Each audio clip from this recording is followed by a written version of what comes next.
오늘 우리가 읽은 하나님의 말씀에 26절, 27절, 33절에 보면 제자라는 단어를 우리들이 읽어보게 되어집니다. 그리고 그 제자라는 단어가 제자라는 단어와 함께 바로 나오는 말씀이 뭐냐면 제자가 되지 못하리라 라는 말씀이 나옵니다. 그래서 이 말씀을 이렇게 풀어 말씀드리면 제자가 되게 하는 게 있고 제자가 되지 못하게 하는 게 있다라는 것을 우리들이 확신할 수 있게 됩니다. 오늘 우리가 믿음의 길을 걸어가면서 제자의 길을 걸어가지 못하게 막아서는 것이 있고 그리고 제자의 길을 한 걸음 한 걸음 걸어가게 하는 것이 있다라고 말씀하면서 제자의 삶을 살아가는 우리들에게 정말 능히 제자가 되게 하는 것이 무엇이고 제자가 되지 못하게 하는 것이 무엇인가라는 것에 대하여 말씀하는 말씀에 우리의 믿음의 길을 열어야 될 줄로 믿습니다. 그러면 먼저 오늘 제자가 뭐냐라는 것에 대하여 오늘 성경에서 세 가지로 말씀하여 주고 계십니다. 26절에 보면 예수께 오는 자가 제자다. 27절에 예수를 따르는 자가 제자다. 그리고 33절에 소유를 버릴 수 있는 자가 제자다. 이렇게 제자가 무엇인가라는 것에 대하여 분명하게 말씀하여 주고 있는 것을 읽어보게 되어집니다. 그러면서 제자가 되는 것을 방해하는 것, 제자의 길을 걸어가지 못하게 하는 것이 무엇인가라는 것에 대하여 오늘 성경은 자세하게 설명하고 있는 것을 읽어보게 되어집니다. 첫째로 제자가 되는 것을 방해하는 게 뭐냐? 오늘 성경 말씀 26절에 있는 말씀에 보게 되면 예수께 오는 자, 예수께 오는 자는 부모나 아내나 자식이나 형제나 자매나 그리고 자기 목숨까지 미워하지 않는 자는 능히 제자가 되지 못한다라는 말씀을 해주시고 있습니다. 이 말씀을 묵상하면서 이러한 이렇게 묵상을 해봤습니다. 예수님을 중심으로 해서 오늘 말씀에 오는 자라고 표현했잖아요. 그런데 이 말을 또 다른 말로 표현하면은 예수께로 가는 자 이렇게 또 표현할 수도 있죠. 이 말씀을 오는 자와 가는 자, 이 간다라는 표현은 간다라는 행위를 하는 나를 중심으로 표현되어지는 언어죠. 그런데 오는 자다라는 표현은 예수님을 중심으로 표현되어지는 행위와 언어가 오는 자라는 표현이죠. 그러니까 이 가는 자와 오는 자라는 이 단어를 이렇게 곰곰이 묵상하면서 믿음의 삶, 예수께로 가면 나는 기뻐요 라는 우리 찬송 가사도 있지만 오늘 이 말씀 내게로 오는 자라는 이 표현이 은혜가 되더라고요. 우리가 예수님께로 가는 적극적인 믿음의 삶도 필요하지만 예수님이 내게 오는 자라는 이 말씀 수동적인 것 같고 끌려가는 것 같지만 그러나 예수님에게로 온다라는 이 표현이 이 말씀을 묵상하고 곱씹을 때 은혜가 됐습니다. 그리고 예수님께로 온다라는 말씀을 설명해 주는 단어들이 오늘 26절 후반절에 나오는 부모나 자식이나 그리고 아내나 형제나 자매나 그리고 자기 목숨까지 미워하지 아니하면 이 말씀이 바로 예수님을 중심으로 믿음 생활하며 내게로 오는 자라는 표현을 설명해 주는 내용이 바로 이러한 5가지를 미워하지 아니하면 예수님에게로 올 수 없다. 다시 말하면 제자가 될 수 없다라는 말씀을 해주시고 있습니다. 여기서 미워한다라는 이 표현은 이 부모나 아내나 자식이나 형제 자매, 자기 자신을 미워한다라는 그러한 개념보다는 이제 비교급이죠. 예수님과 부모님 중에 누구를 더 사랑하느냐라는 그러한 개념으로서의 미워한다라는 표현이지 미워하는 미움이 아니라는 것을 우리들은 이 말씀을 통해서 이해할 수 있습니다. 그래서 오늘 우리가 찬송가 314장을 찬양했습니다. 더욱 사랑, 더욱 사랑. 우리의 믿음의 삶은 사랑의 대상이 많은 것 같지만 그러나 그 중에서 가장 더욱 제일 사랑하는 삶, 이것이 바로 믿음의 삶이다라는 것을 우리에게 말씀하고 계십니다. 그러니까 제자가 뭐냐? 제자가 뭐냐? 예수님을 가장 사랑하는 삶을 살아가는 것, 그것이 제자고, 그 사랑이 예수님에게로 오게 하는 그러한 믿음의 걸음걸음이 되게 하여 준다. 그리고 이 말씀을 묵상하며 디모데후서 3장 1절에서 4절까지 말씀이 생각이 났어요. 말세가 되면 이러한 일들이 일어난다. 그리고 14가지의 내용들이 쭉 기록되어 있어요. 그 중에 보면 사랑이라는 단어가 3번 나와요. 쾌락사랑하기를 하나님보다 더 사랑하고, 자기를 하나님보다 더 사랑한다. 그리고 돈을 더 사랑한다. 이러한 말씀들이 나와요. 이러한 것들이 어떠한 것이냐면 말세에 나타나는 그리스도인들의 모습이라는 거예요. 그러니까는 제자의 길을 걸어간다. 그거는 내 삶에서 이것저것 중요한 것 같지만 그 중에 제일은 하나님이시다.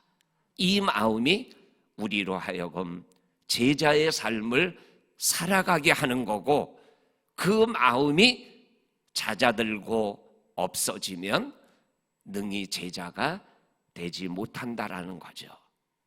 오늘도 이 새벽 우리가 새벽을 깨우는 거 바로 이 더 사랑하는 이 믿음, 더 사랑하는 우리 믿음의 고백임을 기억하며 이 시간 하나님을 우리가 찬양한 가사 고백대로 더 사랑하고 더 사랑하고 더 가까이 가는 우리의 인생이 될 수 있기를 주의 이름으로 축원합니다. 아멘.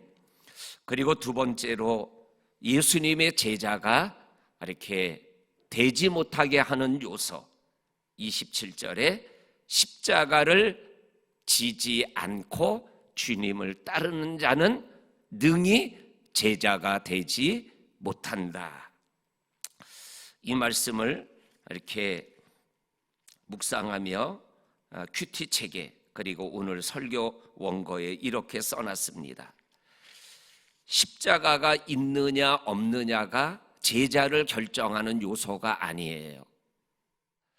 십자가가 있느냐 없느냐가 중요한 것이 아니라 십자가는 누구에게나 있어요. 목사에게도 있고 장로에게도 있고 어린 아이에게도 십자가는 다 있어요. 근데 문제는 뭐냐면 내 십자가를, 나에게 있는 십자가를 지고 가느냐 아니면 십자가를 내려놓느냐의 문제죠. 우리 모두에게 크고 작은 십자가가 있어요. 그리고 하나인 사람도 있고 두세 개 있는 사람도 있어요. 그러니까는 나에게 십자가가 있느냐 없느냐를 가지고 얘기할 문제가 아니고 그 십자가를 믿음으로 주님 바라보며 지고 가고 있느냐 없느냐, 이게 제자가 될 수 있느냐 없느냐를 결정하는 거라는 거죠. 우리 성도님들, 어쩌면 이 시대를 살아가는 우리들에게 이 새벽 기도는 우리들에게 우리가 지고 가야 될 십자가일 수 있습니다. 기도하지 아니하면 이러한 유가 나갈 수 없느니라. 내가 기도를 쉬는 죄를 범하지 아니하리라. 제자의 길을 걸어가게 하는 내 십자가를 지고 갈 때 하나님은 우리를 향하여 너는 내 사랑하는 제자다, 이렇게 말씀하여 주십니다. 마지막 세 번째로 제자의 길을 가지 못하게 하는, 그러한 능히 제자가 되지 못하게 하는 요소가 33절에 모든 소유를 버리지 않는 자가 바로 제자가 능히 되지 못한다라고 말씀하여 주고 계십니다. 그런데 오늘 이 말씀을 하시기 전에 28절에서 30절 그리고 31절에서 32절에 이 말씀을 설명하는 두 가지 예화를 얘기해 줘요. 하나가 뭐냐면 건축하는 자가, 망대를 건축하는 자가 이것을 건축하는데 어느 정도 경비가 들겠구나, 이렇게 계산을 했는데 하다 보니까는 돈이 너무 많이 들어서 기초만 하고 멈췄다고 하면 사람들이 놀리지 않겠느냐. 또 전쟁에 나가는 임금이 10,000명의 군사를 가지고 우리를 쳐들어온 저 20,000명의 군사를 대적해서 이길 수 있을까 없을까, 이거를 이것저것 생각하다가 안 되겠구나. 전쟁하면 나도 죽고 백성도 죽고 나라도 망하겠구나. 그리고 공격이 시작되기 전에 화친을 하는 것이냐 안 할 것이냐를 결정해야 되지 않느냐라는 것이죠. 이 두 가지 말씀을 하시고 난 다음에 모든 소유를 버리지 아니하면 능히 내 제자가 되지 못한다라고 말씀하고 계셔요. 이거는 뭘 얘기하는 걸까요? 이거는 기준이 있는 거예요. 예수님을 위하여 내가 버리는 것과 예수님을 내가 따르는 것 중에 어느 것이 더 가치가 있느냐라는 것을 따르기 전에 생각한다라는 거예요. 그래서 따를 만한 가치가 있다 그러면 모든 소유를 내버리고 주님을 따르는 제자가 되는 거죠. 예수님이 나를 따라오라, 내가 너를 사람 낚는 어부가 되게 하리라. 베드로가 곧 그물을 버려두고 예수를 따르니라. 야고보와 요한이 있는지라 너도 나를 따르라. 그러니 부모와 배와 그물을 버려두고 예수를 따르니라. 따르려면은 내가 따르는 것이 내가 가지고 있고 소유하고 있는 것보다 더 가치가 있고 더 중요하고 더 소중하다라는 결단과 판단이 있어야 따르는 거잖아요. 이러한 모습들을 성경은 여러 군데서 가르쳐주고 계셔요. 대표적인 것이 마태복음 13장에 나오는 천국에 관한 7가지 비유 중에 2가지가 이 말씀과 연결되는 거예요. 밭에 감추인 보화를 어떠한 사람이 우연히 밭을 갈다가 발견했어요. 보니까 이 엄청난 거라.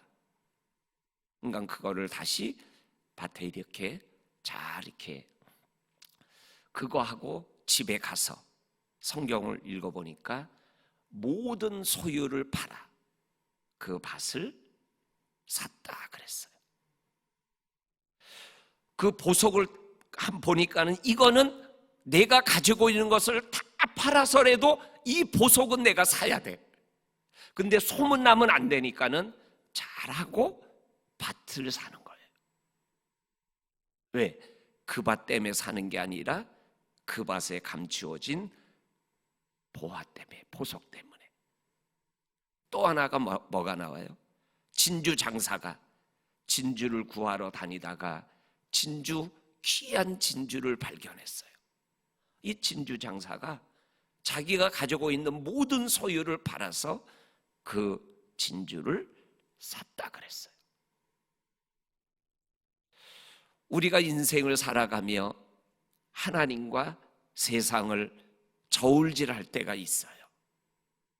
이 저울질할 수밖에 없는 상황이 있을 때 우리는 가치를 어디에 더 두냐에 따라서 제자가 되는 삶을 살아가고 있는 거고, 제자가 능히 될 수 없는 길을 걸어가고 있는 것과 금방 드러나게 되죠. 우리 사랑하는 성도님들, 오늘 우리가 읽은 말씀에 제자라는 단어가 3번 나옵니다. 능히 제자가 되지 못하리라 라는 그 말씀 속에 담겨져 있는 하나님의 마음을 우리들이 느끼며 제자의 길을 오늘도 걸어가며 영광 올려드리는 저와 성도님들 되기를 주의 이름으로 축원합니다. 아멘. 하나님 아버지 감사합니다. 오늘 능히 제자가 되지 못하리라라는 말씀을 묵상하며 하나님의 마음을 느끼게 하여 주심을 감사합니다. 아버지 하나님, 제자는 예수님에게 오는 자요, 예수님을 따르는 자요, 그리고 소유를 버리는 자라고 말씀하는 이 말씀이 내 말씀이 되어서 이 땅에서 능히 제자의 삶을 생활해 나가는 하나님의 사람들이 다 되게 하여 주옵소서. 예수님의 이름으로 기도하옵나이다. 아멘.